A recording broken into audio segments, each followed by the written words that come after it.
Alright, let's talk about the Korean War. It was a bit of a downer, if we're being honest.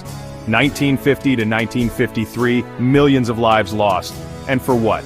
North and South Korea couldn't decide who got to control the radio dial. Brutal dictators, freezing winters, and enough tension to make a slinky snap, not exactly a recipe for side-splitting laughter. But here's the thing about humans. We're a weird bunch. Stick us in a pressure cooker of stress, fear, and canned rations, and what do? We crack jokes, dark jokes, dad jokes, jokes so bad they'd make a pun shiver. We tell them all. Because laughter, even when it's forced, is a tiny rebellion against the absurdity of it all. Think about it. You're stuck in a muddy trench, dodging bullets like they're in a Bugs Bunny cartoon gone wrong. What's funnier than complaining, making a joke about it? Suddenly the fear's a little less sharp, the cold's a bit more bearable. Humor becomes a shared language, a way to connect with the guys next to you who get it, because they're living the same punchline. And trust me, the Korean War had punchlines. Some funnier than others, most probably best left in the past, but all a testament to the human spirit's ability to find light, even in the darkest of foxholes. Now the jokes weren't exactly HBO special material. We're talking groaners, puns so bad they could curdle kimchi, and observational humor about life in the trenches. Why did the North Korean soldier cross the Yalu River? To get to the other tide, see? Brutal. But here's the thing about bad jokes. They still make you laugh, especially when you're sharing them with people who get it.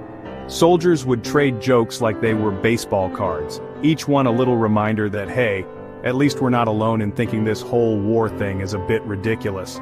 There are even stories of jokes being shouted across enemy lines. Now, I don't speak Korean, and I'm guessing most GIs didn't either, but apparently, laughter translates pretty well. A shared chuckle in the middle of a firefight?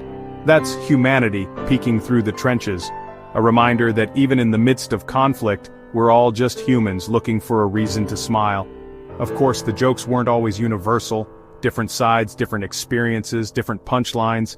But the act of telling them, of finding humor in the face of horror, that was something everyone understood. Speaking of horror, let's talk about the weather. Korea in the 1950s was basically a giant freezer with really bad geopolitical drama playing out in it. And when I say cold, I don't mean forgot my scarf cold, I'm talking my teeth are chattering in Morse code cold. Naturally, this led to some truly terrible yet strangely hilarious jokes about the weather. What's the difference between Korea and a refrigerator?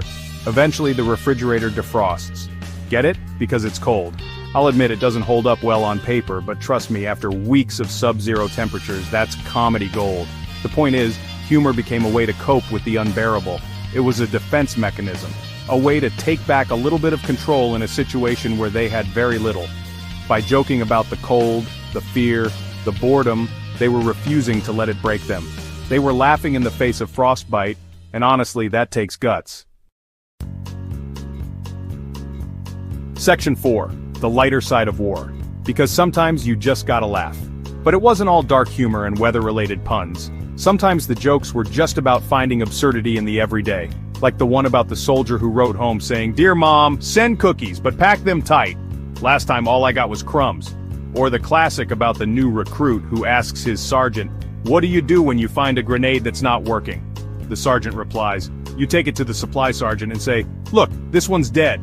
These jokes might not seem like much, but in the context of war, they were a lifeline. They were a reminder that even in the midst of chaos, there was still room for laughter, for absurdity, for a shared moment of human connection. They were a way to escape, if only for a moment, the grim reality of their situation. Section 5. Memories and mirth jokes that echo through time. Now you might be thinking, John, these jokes are terrible, they're cheesy, they're predictable, and some are downright offensive. And you know what?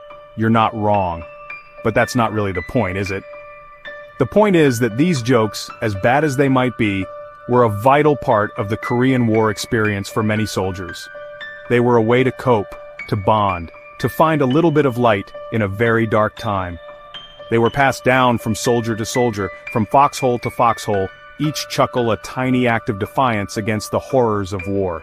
And here's the thing about memories, they're funny like that. The things that seemed hilarious in the moment might not hold up years later, but the feeling of laughter, the sense of camaraderie, that stays with you. So, when veterans of the Korean War tell these jokes, they're not just sharing a punchline, They're sharing a piece of their history, a reminder of the bonds they forged and the humor that helped them through.